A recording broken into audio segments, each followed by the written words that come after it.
여러분 반갑습니다. 이제 두 번째 날 은총의 숲 성경 통독을 시작을 하겠습니다. 오늘 우리가 읽을 성경의 범위는 창세기 12장부터 창세기 26장까지입니다. 아브라함과 이삭 이야기가 되겠습니다. 12장부터는 뭐라고 그랬죠? 족장시대, 족장사라고 이렇게 말씀을 드렸습니다.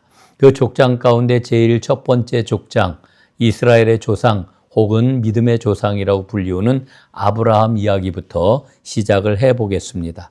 아브라함 이야기는 창세기 12장부터 23장까지 기록이 되어 있고요. 하나님께서는 아브라함을 부르셨고 아브라함이 믿음으로 하나님을 따라 나섰습니다. 이 한마디 말이면은 아브라함에 대한 모든 이야기를 포함하는 거라고 생각을 합니다. 아브라함 이야기는 어디에서 시작이 됩니까? 갈대아 우르에서 시작이 됩니다. 자, 지도를 하나 여러분 띄워드리겠는데 지도를 보시기를 바랍니다. 저 여기 지도에 보게 되면은 아브라함의 이동 경로 이렇게 기록이 되어 있습니다. 아브라함은 저 오른쪽 맨 밑에 보면은 수메르 엘람이라고 하는 큰 글씨가 있고 그 밑에 우르라고 하는 그러한 그 지명이 나오죠. 이 우르에서 아브라함은 지금 줄을 따라 쭉 올라가다 보면 바타마람이라고 하는 이와 같은 그러한 그 큰 지명이 나오고 그 위에 하란이라고 나오죠. 이 하란에서 아브라함의 아버지 데라가 죽습니다. 그리고 아버지가 죽은 후에 하나님께서 아브라함을 부르십니다. 그 유명한 너는 너의 본토 친척 아비집을 떠나 내가 내게 지시하는 땅으로 가라. 이렇게 말씀을 하시죠. 그게 바로 하란 땅에서 하나님의 음성을 들은 겁니다. 그래서 아브라함이 어떻게 해요? 쭉 내려오게 됩니다. 그 내려와서 세겜에 이르게 되고요. 그리고 애굽에 내려갔다가 다시 베델로다 올라오게 됩니다. 세겜 땅에 이르렀다가 베델로 갔다가 애굽으로 내려갔다가 이제 다시 이제 베델로다 돌아오는 이와 같은 이 여정. 그래서 그가 주로 이 헤브론 지역에서 지냈다라고 하는 것이 이 아브라함의 이동 경로에 대한 그러한 그 이야기가 되겠습니다.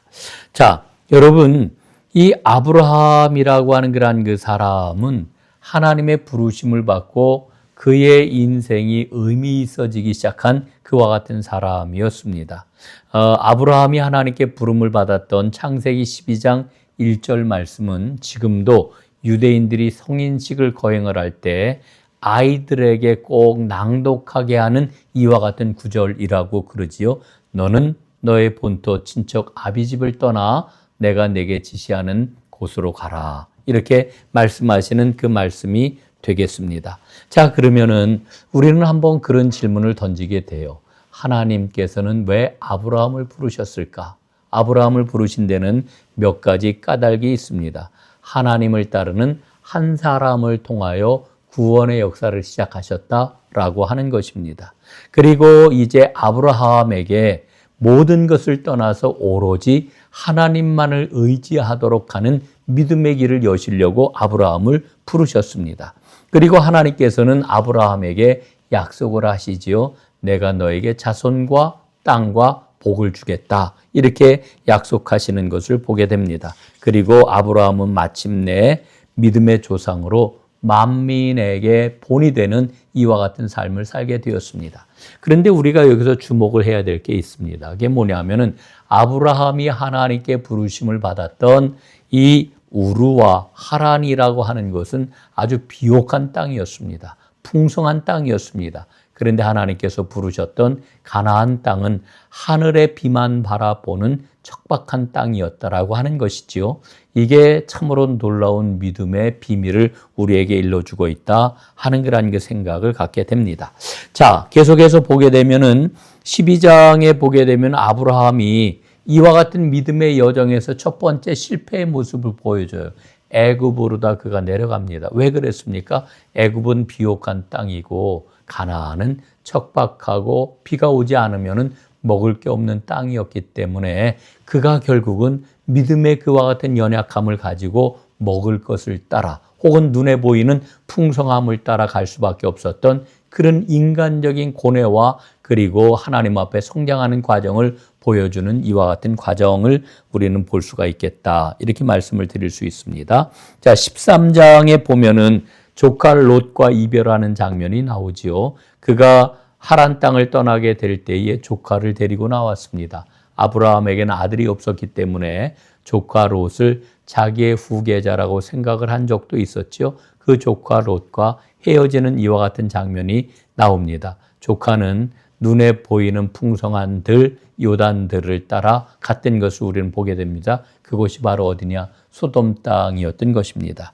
14장에 보면은 롯을 구출하는 이와 같은 장면이 나오게 되지요. 아브라함이 롯을 구출하기 위하여서 기병 318명을 끌고 가가지고 이제 그가 큰 승리를 거두고 돌아오게 되는데 거기에서 그 유명한 멜기세덱, 살렘왕 멜기세덱을 만나는데 멜기세덱은 하나님의 큰 제사장이었습니다. 그래서 그 제사장에게 11조를 드리고 하나님께 영광을 돌렸던 이와 같은 장면이 기록이 되어 있습니다.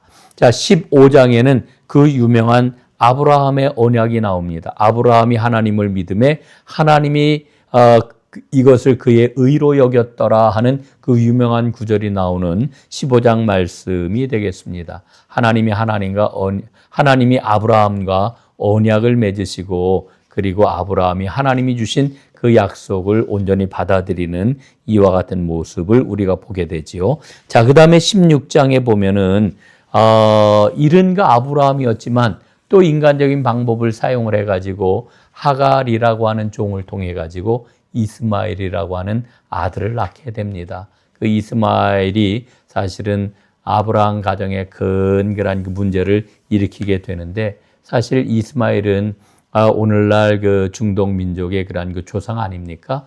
사실은 그래서 이 이스마엘과 이삭의 그러한 그 문제는 오늘날 그 중동 문제의 근원이기도 하다 하는 것을 우리는 참 아이러니하게 생각을 합니다. 자, 17장에 보면은 하나님께서 이제 아브라함에게 할례를 받게 하시죠. 99살에 아브라함이 할례를 받는 이와 같은 그러한 그 말씀이 기록이 되어 있습니다. 언약은 본래 자른다라고 하는 그러한 그 의미를 갖고 있는데 이 말 속에는 옛날 언약식을 하게 되면은 동물을 둘로 쪼개가지고 양쪽으로 이렇게 세워놓고 언약의 당사자들이 그 동물들 쪼개놓은 사이로 다 지나가면서 약속을 했던 거예요. 만약에 언약을 지키지 않으면은 이 자른 그런 그 동물들과 같이 되어도 아무런 이의를 제기하지 않겠다. 뭐 이런 의미가 있는 거죠. 할례라고 하는 것은 포피를 잘라가지고 언약을 몸에 새기는 그런 의식이 되겠습니다.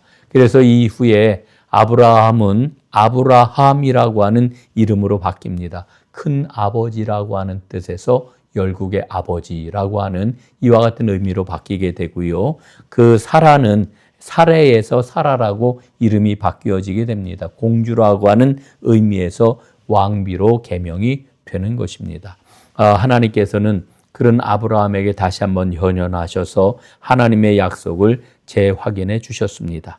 그 다음에 18장부터 19장까지는 소돔의 멸망이 기록이 되어 있고 그 과정에서 롯의 가정은 구원을 받았지만은 그의 아내는 소금 기둥이 되고 말았습니다. 그리고 딸들은 세상의 도리를 따르다가 모압과 암몬 자손을 아버지에게서 얻어가지고 낳게 되지요.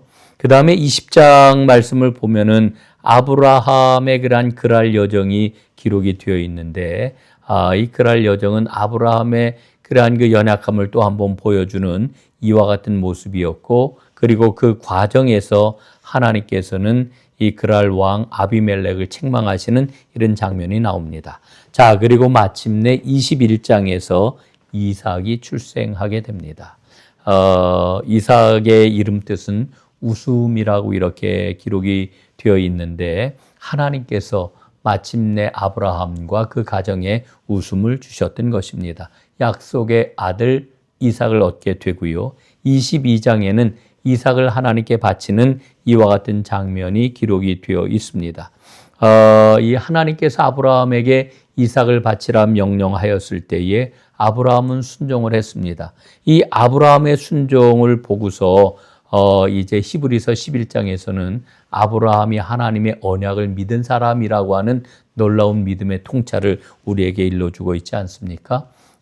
그리고 아브라함이 이삭을 바쳤던 그 모리아 산은 바로 나중에 솔로몬이 성전을 세운 성전산이 되는 이와 같은 사실도 우리는 잘 알고 있습니다. 또 한 가지 기억할 게 있는데 그게 뭐냐 하면은 적지 않은 나이에 이삭이 자신을 제물로다 바치는 아버지 앞에 순종하는 이와 같은 모습은 오늘 우리에게도 큰 도전이 되고 이 모습을 가리켜서 이삭의 순종은 십자가를 예표하는 사건이었다. 이렇게 이야기하기도 합니다.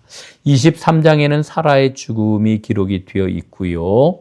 그리고 창세기 24장부터 26장까지는 이삭에 관한 그 내용이 기록이 되어 있는데 이삭은 어떤 사람이었느냐? 우리가 24장부터 26장까지 말씀을 읽으면서 우리에게 핵심되는 그 말씀이 있는데 창세기 24장 63절에 보면은 이삭을 가리켜 묵상의 사람이라고 이렇게 이야기를 합니다. 그러니까 그는 늘 하나님의 말씀, 그러니까 아버지를 통해 가지고 이어받은 그 하나님에 대한 그 말씀과 약속을 묵상하는 사람이었다라고 하는 것을 발견을 하고요. 또한 기도의 사람이었다라고 하는 것도 우리에게 일러주고 있습니다. 그래서 아브라함의 그 아들인 이삭은 하나님 앞에 큰 복을 받은 이와 같은 사람, 평탄한 삶을 살았던 이와 같은 사람이라고 하는 것을 우리는 창세기를 통해서 발견을 합니다. 자, 25장 말씀이 참 중요한데 왜 그러냐 하면은 여기에 에서와 야곱이 탄생하는 그 기록이 나와 있기 때문에 그렇습니다. 그래서 에서와 야곱이 탄생하게 되었고요. 이제 그 에서와 야곱을 통해 가지고 하나님의 그 구원의 이야기는 점점 더 아주 흥미롭게 펼쳐지는 것을 우리는 보게 됩니다. 에서는 털이 많다라고 하는 의미의 그 뜻을 갖고 있고요. 야곱은 뒤꿈치라고 하는 의미와 함께 속이다 혹은 발목을 잡다라고 하는 의미를 갖고 있는 이름이라고 그러지요. 그래서 이 에서와 야곱이 아주 치열하게 경쟁하는 이와 같은 관계를 갖고 있었는데 야곱이 에서에게 장작번을 사는 이와 같은 기록도 이 창세기에 25장에 나와 있는 것을 우리는 보게 됩니다. 자, 이 창세기 12장부터 26장까지 말씀을 통해서 우리는 사람과 언약을 맺으시고 동행하는 신실하신 하나님을 만날 수가 있고요. 하나님께서는 인간의 필요를 누구보다도 먼저 헤아리시고 준비하고 공급하시는 여호와 이레의 하나님이라고 하는 것도 우리가 이 부분에서 만나게 됩니다. 또한 하나님께서는 묵상과 기도의 사람이었던 이삭에게 하나님의 큰 복을 내려주시는 인격적인 하나님이시라고 하는 것도 우리에게 보여주고 있습니다. 자, 오늘 이제 우리가 창세기 12장부터 26장까지 말씀을 함께 읽는 여정을 했습니다. 계속해서 하나님의 말씀이 여러분의 삶 가운데 생생하게 녹아들 수 있기를 간절히 바라겠습니다. 오늘도 수고하셨습니다. 감사합니다.